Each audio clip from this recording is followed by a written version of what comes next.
No one believed Dr. Elias Karim when he first said it. They mapped it wrong, he insisted, fingers trembling over satellite scans projected across the dim conference room. Every internal chamber recorded inside the pyramid contradicts the thermal imaging. There's space missing. The room had been quiet, too quiet. Not the silence of curiosity, but the silence of polite dismissal. "You're suggesting," said Dr. Havel, adjusting his glasses with clinical detachment, "that centuries of excavation and scanning have somehow overlooked..." "What? A secret wing?" His throat felt dry, as if the desert had already begun to claim him. "I'm suggesting," he said slowly, "that something inside the pyramid is hiding itself." That was when they stopped listening. 3 months later, he stood at the base of the pyramid alone. The sun hovered low, bleeding orange light across the sands, and for a moment, the ancient structure looked less like stone and more like something alive, something crouched, waiting. The wind dragged grains of sand across its surface in thin, whispering sheets, like breath across skin. Elias tightened his scarf. He had assembled a small team, unofficial, underfunded, and quiet. The kind of expedition no one recorded until it was too late. Behind him, Layla adjusted the straps of her pack. She was younger, sharp-eyed, and far less skeptical than the rest of academia. "You still think it's there?" she asked. Elias didn't answer immediately. His gaze remained fixed on the pyramid's darkened entrance. "I know it is." There was a long pause. "Then why hasn't anyone else found it?" Elias exhaled slowly. "Because it doesn't want to be found." Layla laughed, but it wasn't real laughter. It cracked halfway through. "Pyramids don't want things." Elias finally turned to her. The fading light caught his face, revealing the exhaustion etched into it. "Then explain this," he said, handing her a printout. She studied it. At first glance, it looked like standard thermal imaging shades of red, blue, and white, mapping heat distribution across the pyramid's interior. Then she noticed the void, the perfect absence. Not cold.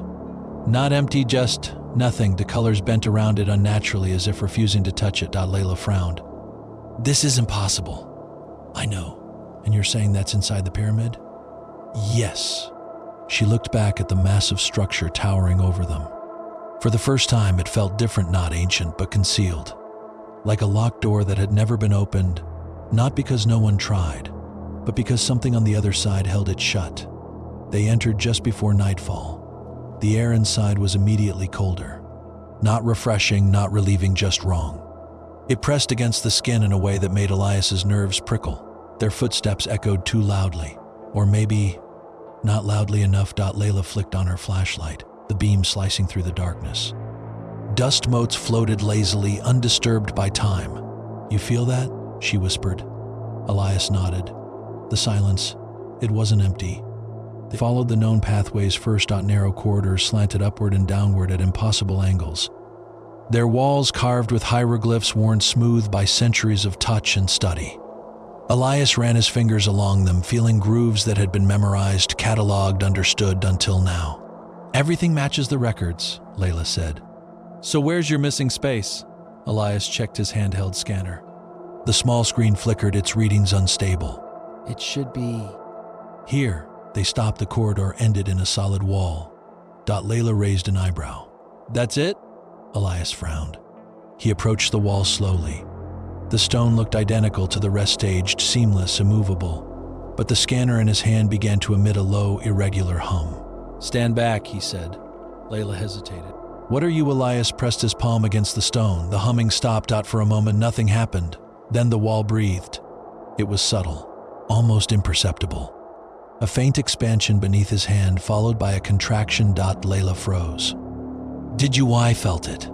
They stared at the wall. Another breath. Slow. Deliberate. Alive. Layla took a step back. That's not possible." Elias didn't respond. His eyes were locked on the stone, his mind racing. The scanner flickered again, and then, suddenly, stabilized. Coordinates. Depth readings. A hollow space directly beyond the wall. "It's there," he whispered. Layla shook her head. "Walls don't breathe, Elias." "One does." He began searching along the surface, fingers tracing every inch, pressing, tapping, listening. "Help me," he said. Reluctantly, she stepped forward. Together, they explored the wall, their hands moving in tandem. Then Layla stopped. "Here." Elias moved beside her. There was a faint indentation so slight it was almost invisible. "Press it," she said. Elias hesitated. Something in his chest tightened. A warning without words. "Don't."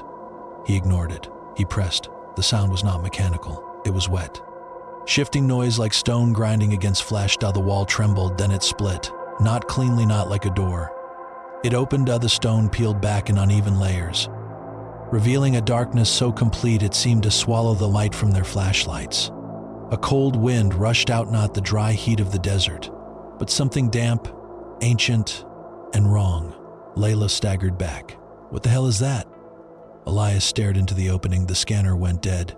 His flashlight flickered for a moment. He thought he saw movement inside the darkness, not something large, something subtle, like shapes rearranging themselves just beyond perception. "Elias," Layla said, her voice shaking. "We need to leave." He didn't move. He couldn't. The darkness was calling. Not in words, in feeling. In memory, in something deeper than thought. He took a step forward. "Elias," he stopped. The moment shattered. He blinked, as if waking from a dream. "I don't know what that was," he said.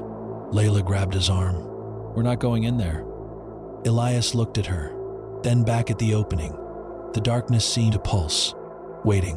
They should have left. They both knew it. Every instinct screamed at them to turn around, to seal the wall, to pretend none of this had ever happened. But curiosity is a slow poison, and Elias had already been drinking it for months. "We document it," he said finally. We don't go far. Just enough to confirm that. "You felt it too," he added quietly. She hesitated. Then, reluctantly, she nodded. "Just a few steps," she said. "Just a few." They crossed the threshold together. The moment they stepped inside, the air changed. It grew heavier, thicker, like breathing through water. Their lights dimmed, beams shortening as if the darkness itself resisted illumination. The entrance remained open, but it looked farther away than it should have. Layla turned back. "Elias," he followed her gaze. The corridor they had just come from seemed distorted, stretched, elongated, wrong. "That's not possible," she whispered. Elias didn't answer, because he had just realized something worse. The silence had changed. It had been listening. Nue was aware, from somewhere deep within the darkness, something moved. Not a sound. Not a shape. Just the undeniable certainty that they were no longer alone. The passage beyond the hidden wall did not feel built. That was the first thing Elias understood with any certainty. He swept his failing flashlight over the tunnel and saw surfaces that resembled carved stone only from a distance. Up close, the walls undulated with shallow ripples, as though they had once been soft and had hardened mid-convulsion. The hieroglyphs here were unlike those in the documented corridors. They did not sit neatly in rows. They twisted over one another in spirals and intersecting lines, as if written by hands that had learned language too early. Or too late. Layla lifted her camera and snapped 3 quick photos. The flash went off once. The next 2 times, nothing happened. "Battery's dead," she muttered. "That's impossible. You changed it an hour ago." "I know what I did." Her voice came out flatter than she intended, swallowed by the thick black air between them. They moved deeper. The floor sloped down at such a slight angle that Elias did not notice it at first. Only after a minute or 2 did he realize the pressure in his ears had changed. The air smelled wrong now, not dust, not age. It carried a wet mineral odor underneath something sweeter, something rotten and floral at once, like lilies left too long beside a corpse. Behind them, the entrance had shrunk to a pale sliver. Layla noticed it too. We haven't gone that far. Elias turned, stared at the thin strip of light, and felt his stomach. "You see it?" "Yes, it's not just me." No. He wanted to say something rational, a trick of perspective, an optical distortion, a panic response. But the lie died in his throat before it reached his mouth. The passage had changed, or their sense of distance had. Either possibility was bad. They continued in silence. Their footsteps no longer echoed normally. At times the sound came a beat too late, as if something behind them were stepping where they had stepped. At other times the sound vanished entirely, and they seemed to walk in mute suspension, disconnected from the floor. Once, Elias heard what sounded like a third set of footfalls. Lighter, dragging slightly, pacing them just off to the left. He stopped. The sound stopped. Layla looked back. Why? You didn't hear that, hear what? He listened. Nothing. Only the low electric hiss of his flashlight and their breath, shallow and controlled. Nothing, he said. Layla's eyes lingered on him a moment longer than necessary. You look pale. So do you. She gave a humorless smile. That's reassuring. The tunnel narrowed, then opened abruptly into a chamber.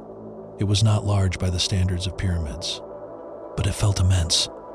Their lights reached only fragments. A curved ceiling disappearing into dark, a floor scattered with rubble, black streaks running down the walls like old water stains. In the center stood a stone basin the size of a tomb, its rim carved with symbols Elias had never seen in any Egyptian corpus. They resembled mouths. Open mouths repeated over and over, each one slightly different. Layla moved beside him slowly. This chamber isn't on any record. Elias stepped forward, trance-like. The basin was empty, at least. That was his first impression. Then his light hit the interior at a new angle, and he saw a thin sheen at the bottom. Not water, not oil. A dark, glossy film that reflected nothing, not even the light shining directly onto it. The beam vanished into its surface as though the liquid were depthless. He crouched. Don't touch it, Layla said immediately. I wasn't going to. But he was thinking about it. He could not help it. Every nerve in him recoiled, yet some other part leaned forward in fascination. The basin radiated cold enough that he could feel it on his face. There were scratches around the rim. No, not scratches. Finger marks, dozens of them. No. Hundreds. Long grooves etched into the stone by human nails. Layla saw them a second later and drew in a sharp breath. Those weren't ritual carvings. Elias stood without replying. On the chamber walls, the strange symbols gradually gave way to images. Not painted. Inside, a procession of figures bent low as if crawling. Priests, perhaps, or workers. Men and women together. Their bodies were rendered with disturbing detail. Ribs visible, mouths open, eyes enlarged in terror. At the far end of the wall, the procession ended before a towering shape that took Elias several seconds to understand. It was not a god.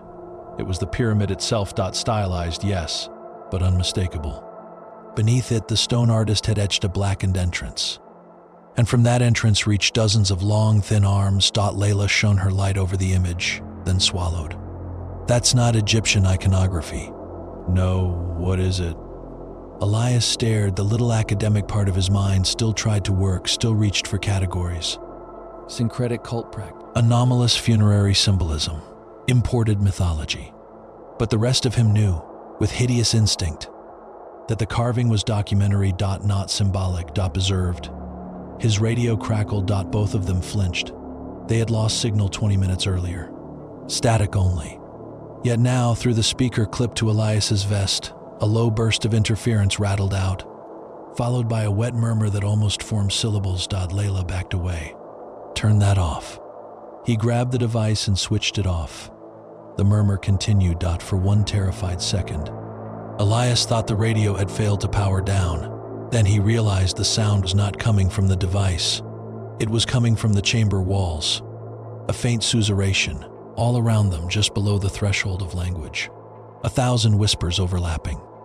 The stone seemed full of breath. Layla's composure finally cracked. We need to go. Right now. Elias nodded. Yes. Neither of them moved. The whispering grew a little louder. Not louder, he corrected himself. Closer? Tay turned his light toward the far side of the chamber where a jagged opening led into another descending tunnel. For a moment, the beam caught nothing. Then it struck something pale and vertical at the edge of the opening. Person. Elias stumbled back, heart detonating in his chest. The figure stood motionless, half concealed behind the stone. It was too thin. The limbs were wrong somehow, too long between the joints. Its skin looked gray-white, stretched taut over the architecture of a starved human frame. No clothing. No. Its face was turned toward them, but flat, unreadable, because there were no visible eyes. Only smooth skin where the sockets should have been. And a mouth hanging slightly open in a black oval. Layla made a sound Elias had never heard from another human being. A stripped, involuntary cry from somewhere beneath speech. The figure jerked. Not backward. Forward. Its head twitched to one side with such violence Elias heard the neck crack. Then, impossibly fast, it slipped behind the edge of the tunnel and vanished. Layla grabbed Elias's arm hard enough to hurt. Did you see it? Yes. What was that? He could barely breathe. I don't know. They were already moving toward the chamber entrance, lights shaking wildly. The whispering rose with them, surrounding them now in bursts that almost sounded like pleading. When they reached the tunnel, Layla stopped dead. "The entrance," she whispered. Elias looked up. The way back was gone, not sealed, not collapsed. Gone. The tunnel behind them no longer led to the wall they had passed through. It stretched into darkness, bending at an angle neither of them recognized. "This isn't right," Layla said. "This isn't right. We took one path in. I know what we took." Her voice broke. Tears stood bright in her eyes, not from weakness but from the body's revolt against unreality. Elias forced himself to think. It's disorientation. The chamber turned us around somehow. How does a room turn you around without you moving? He had no answer. Then came the footsteps, not theirs. Irregular. Several of them torn from the chamber they had just left. Layla turned slowly, flashlight trembling in her hand. At the far end of the basin, 3 figures stood in the dark, the same gray-white skin, the same eyeless faces, the same mouths, each slightly open as if tasting the air. They were not identical. One was small, child-sized, its arms hanging almost to its knees. Another was broad through the shoulders but bent sharply at the spine. The third was tall, impossibly tall, its skull brushing the lower shadow where the ceiling disappeared. All 3 stared in their sightless way directly at Elias and Layla. No one moved. The chamber breathed. Then the child-sized figure lifted one arm and pointed not at them. At Elias. The whispering stopped all at once. The silence that followed was worse than any scream. The tall figure took one step forward. Its bare foot landed in the basin. The dark film inside rippled, and from every wall in the chamber came a sound like hundreds of fingernails scratching stone. "Run!" Layla said. They ran. The tunnel ahead narrowed and dipped, forcing them sideways through ribs of jutting rock. Elias banged his shoulder hard enough to go numb. Behind them came a flurry of thin, slapping footfalls, not hurried exactly but certain. The creatures did not sound like predators chasing prey. They sounded like attendants retrieving something misplaced. The air grew colder with every turn. Elias's flashlight blinked, died, blinked back on. Layla was ahead of him, one hand against the wall to steady herself. "Left!" she shouted. "How do you know? I don't, just move." They took the turn and nearly fell into a shaft. Elias skidded to his knees at the edge. Layla caught herself against the opposite wall, panting. The shaft dropped straight down into black, so complete it seemed to absorb thought. From below rose a current of air carrying that same sweet, rotten scent. Elias leaned over just enough to see the edges. The shaft walls were lined with carvings. No bodies. Desiccated human remains had been embedded upright into niches carved into the stone, row upon row descending into the dark. Their skin clung to bone like old paper. Their mouths were open in permanent shrieks. Some had been wrapped once, but the bandages had decayed into filthy ribbons. Others were bare, their fingers still hooked as if they had tried to climb out. Layla stared in stunned horror. "Oh my God." One of the corpses moved. Just its head, a slight turning motion, skin crackling, then another, then several more. Their jaws working soundlessly. Elias jerked back from the edge. Behind them, the pursuing footsteps stopped. They turned together. Nothing in the tunnel. No figures. No movement, yet they both knew with total certainty that the things were there, just beyond the reach of their lights. Patient now. Waiting. The soft knock came from the wall at Elias's right shoulder. 3 taps. He froze. Another 3 taps answered. From the wall on the opposite side. Then from behind them. Then ahead. The sound spread through the tunnel in measured patterns. Stone speaking to stone like a signal passed by unseen hands. Layla back toward Elias until they were shoulder to shoulder. "They're surrounding us." He nodded faintly. The tapping continued, and beneath it came that whispering again, clearer now. Not words he could understand, but cadence. Invitation. Recognition. The knock to Elias's right became a scrape. The vertical crack, no wider than a fingernail, opened in the wall. From within it, something pale slowly pressed outward. A fingertip. Human in form, but too long. The nail black and split. Then another fingertip appeared beneath it. Then another. A hand was emerging from inside the stone. Layla made a strangled noise and swung her flashlight at it. The beam hit the hand, and for an instant Elias saw veins moving beneath the translucent skin, writhing independently like worms. The hand recoiled, but the crack widened all through the tunnel. New cracks appeared. Hands began to reach through, dozens of them. Some small, some skeletal, some swollen. They groped blindly into the passage, brushing the air, the walls, each other searching. "Jump?" Layla said, voice shattered. "Do we jump?" Elias looked at the shaft, looked at the moving dead lining its walls, looked back at the hands multiplying around them. One of the whispers finally sharpened into a word. His name, not spoken loudly, breathed. "Elias." The voice came from below. He looked down. Far within the shaft, at a depth no light should have reached, something vast shifted. Not a body, a suggestion of one. A darkness darker than the darkness around it, unfolding with slow intelligence. And for the briefest instant, Elias understood the truth with such absolute horror that his knees nearly gave way. The hidden chambers were not burial spaces. They were digestive passages. The pyramid had never been built to keep the dead in. Had been built to feed something under the earth. Layla yanked him back, just as one of the wall hands lunged for his face. Its nails sliced the air inches from his eyes. "Move!" They bolted along the lip of the shaft, searching desperately for any opening, any route, while around them the stone split wider and the tunnel filled with grasping limbs. Behind them, from the chamber, from the walls, from somewhere below the earth itself, came a sound like joy, and then Elias saw it, a narrow crawl space half hidden by fallen rock, barely shoulder-wide, descending sharply into dark. He knew they should not take it. He knew, with the same certainty with which he knew fire burned and cliffs killed, that whatever waited beyond it was older and worse than anything they had yet seen. But the hands were reaching. The unseen things were closing in, and the pyramid was no longer letting them choose their path. So Elias grabbed Layla's wrist and dragged her into the hole as the tunnel behind them erupted with pale bodies pushing through living stone. The crawl space closed around them like a throat. Elias could barely fit his shoulders through. The stone pressed against his ribs, forcing the air from his lungs in shallow bursts. Behind him, he could hear Layla's breath, ragged, uneven, too loud in the suffocating dark. "Keep moving," she whispered. I am. But the tunnel resisted them. It wasn't just narrow, it tightened. At first, Elias thought it was panic, his perception distorting under stress. But then the stone scraped his back harder, his pack snagging and dragging behind him. The walls were shifting, not quickly, not violently, just enough, just slowly enough to feel intentional. He shoved forward, gritting his teeth as rough edges tore fabric and skin alike. Warm blood slid down his side, immediately chilled by the unnatural cold of the passage behind them. The sounds had changed, no longer frantic, no longer chasing. The things in the tunnel had stopped. Layla noticed it too. "They're not following." Elias didn't answer, because that was worse, much worse. The crawl space angled downward. Sharply, the air grew wetter, thicker. Each breath tasted like decay soaked in sweetness, clinging to the back of the throat.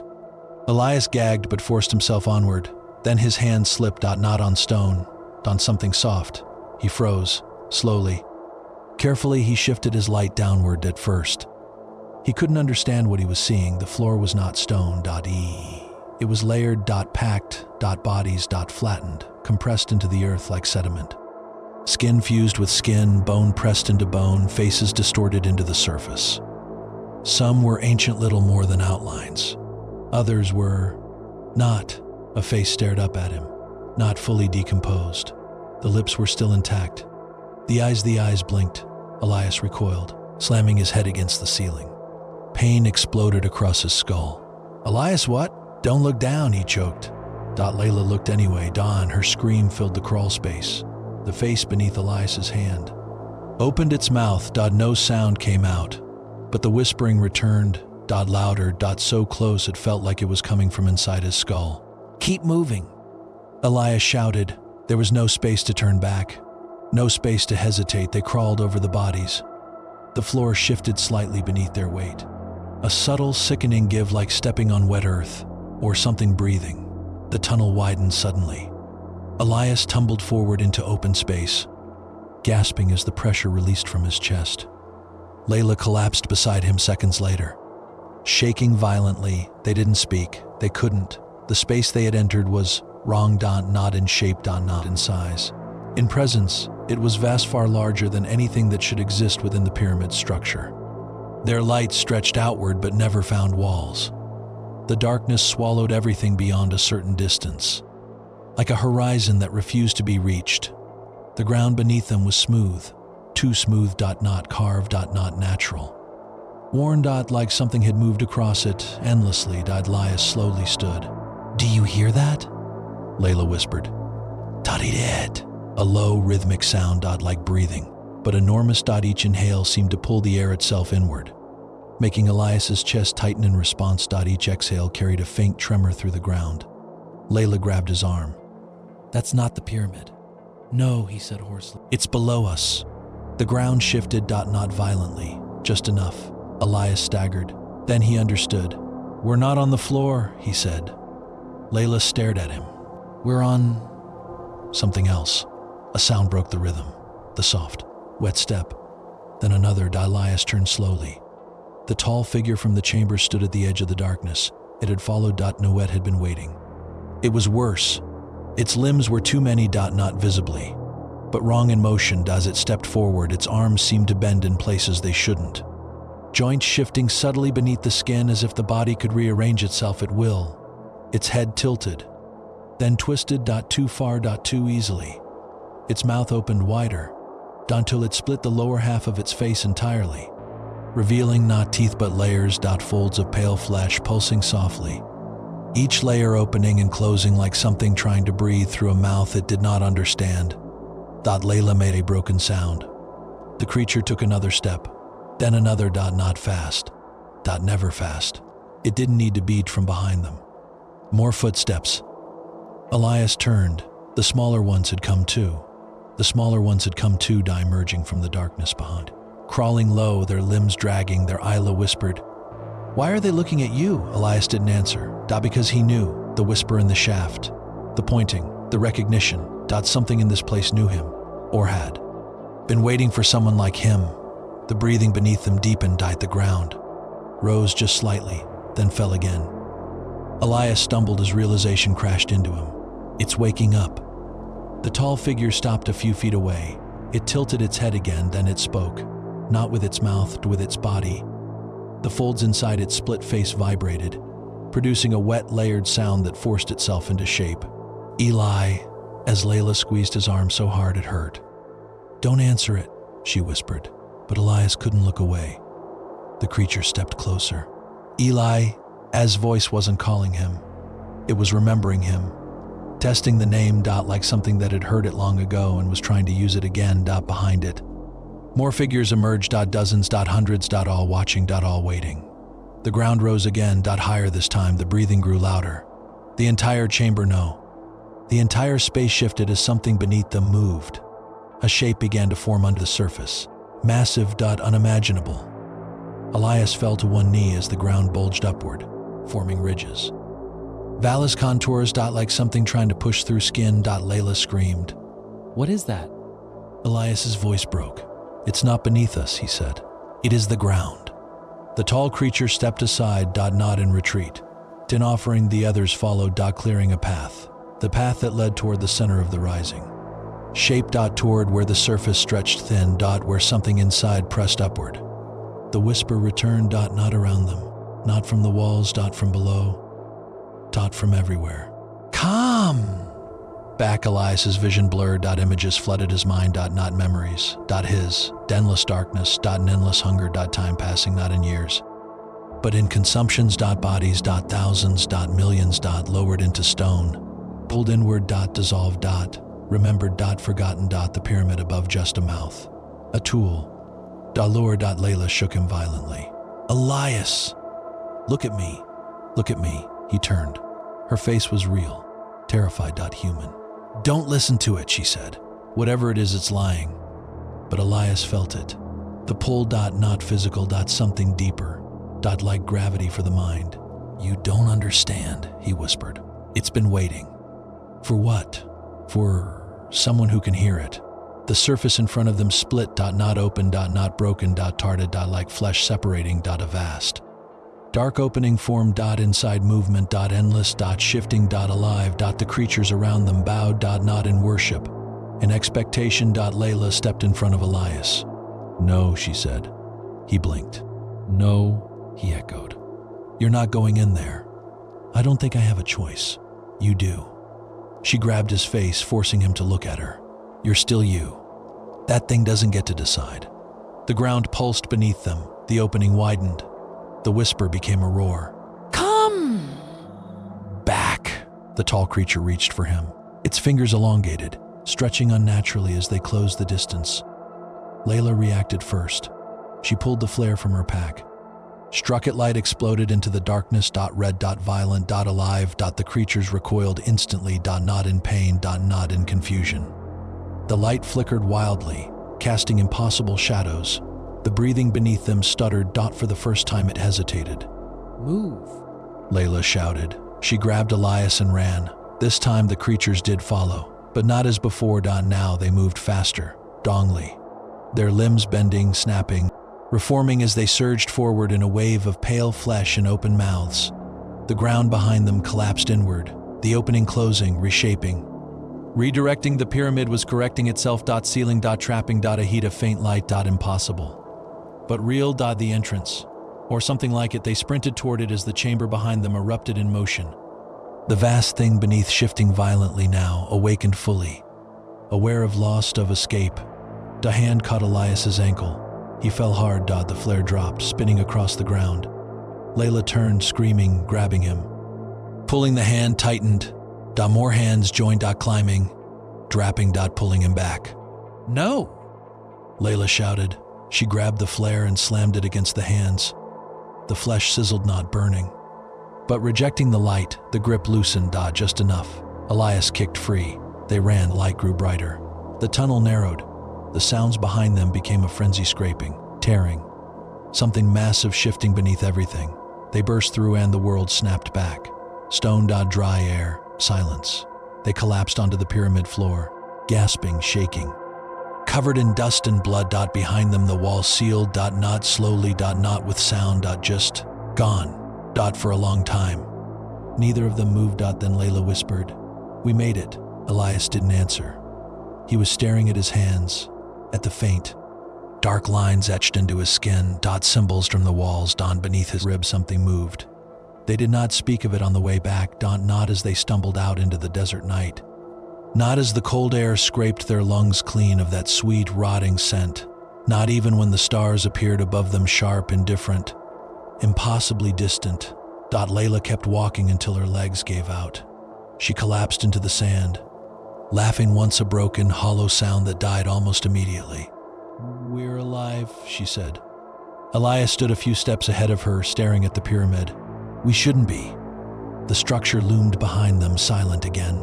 Still. Ancient. To anyone else, it would look exactly as it always had. Changed, but Elias could feel it. Even now, a faint awareness pressing at the edge of his thoughts. Not as strong as before, but present. Like a distant heartbeat that wasn't his own. "We tell them," Layla said after a long time. Elias didn't turn. "They won't believe us." "I don't care.